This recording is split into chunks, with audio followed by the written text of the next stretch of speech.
ఢిల్లీ జంతర్ మంతర్లో విద్యార్థులపై జరిగిన లాఠీచార్జ్కు వ్యతిరేకంగా బెజవాడ బార్ అసోసియేషన్ ఆధ్వర్యంలో అడ్వకేట్స్ ఆందోళన నిర్వహించారు. నెట్ పేపర్ లీక్కి బాధ్యత వహిస్తూ కేంద్ర మంత్రి ధర్మేంద్ర ప్రధాన్ రాజీనామా చేయాలని డిమాండ్ చేశారు.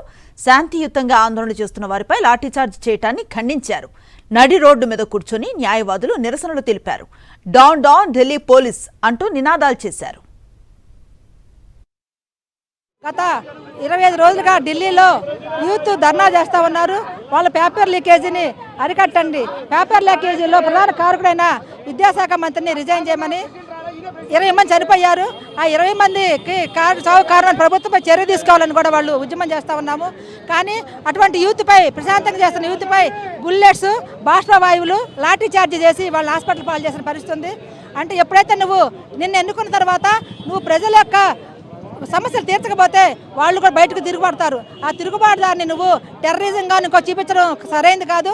వాళ్ళ సమస్యలు పరిష్కరించాలని, అదేవిధంగా విద్యాశాఖ మంత్రి రిజైన్ చేయాలని, అప్పటి వరకు జంజీ యూత్ చేసే ఉద్యమానికి మా మద్దతు ఉందని చెప్పి అందరూ కూడా వాళ్ళు సపోర్ట్ చేయాలని కోరుతా ఉన్నాం. మంత్రి ఎవరైతే ఉన్నారో ఆ ధర్మేంద్ర ప్రధాన్ అనేటువంటి మంత్రిని రాజీనామా చేయమని అడుగుతున్నారు. ఏ దేశ భవిష్యత్తుని నిర్ణయించాల్సినటువంటి విద్యార్థులకి ప్రశ్నించే అధికారం లేదా?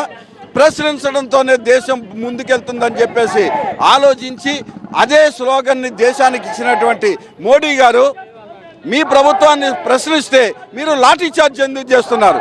దేశ విద్యార్థుల మీద ఎందుకని విరుచుకుపడుతున్నారు? మీరు లాఠీలను తీసుకొని విద్యార్థుల మీద ప్రయోగించింది పోలీసులను ప్రయోగించారా, లేకపోతే మీ ఆర్ఎస్ఎస్ కార్యకర్తలకి లాఠీలను ఇచ్చి వాళ్ళ మీద దాడి చేయమని చెప్పేసి అనిపించారా?